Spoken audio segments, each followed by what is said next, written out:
Can I keep my apps and data when I separate two iPhones with the same Apple ID? Hello there, Apple users. We all know that the Apple ecosystem provides a seamless experience when it comes to using multiple devices with the same Apple ID.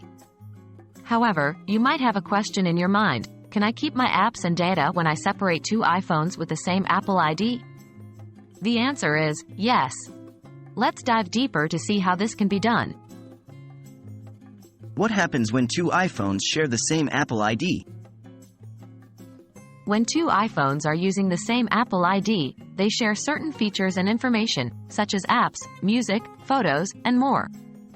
This synchronization can be very convenient, especially when you want to keep your devices in sync. However, there might be scenarios when you need to separate these devices but want to keep your apps and data. How to separate two iPhones using the same Apple ID? The separation process involves signing out of the Apple ID on one device and creating a new Apple ID on that device. Here are the steps. 1. Go to Settings. 2. Tap on your Apple ID at the top. 3. Scroll down and tap on Sign Out. After signing out, you'll need to create a new Apple ID. 1. Go back to Settings.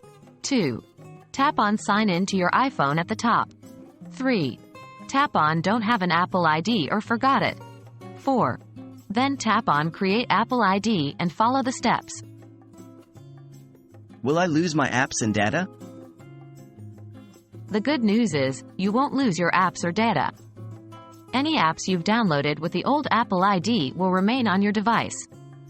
However, updates for those apps will still require the old Apple ID. For your data, it remains on the iPhone even after you sign out, including contacts, notes, photos, and more.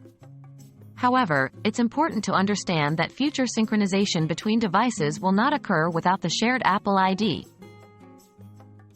That's it. Now, you can separate two iPhones using the same Apple ID while keeping your apps and data intact. Remember to always back up your data before making any changes. I hope this video has been helpful, and please feel free to leave any questions in the comments below. Happy iPhone usage!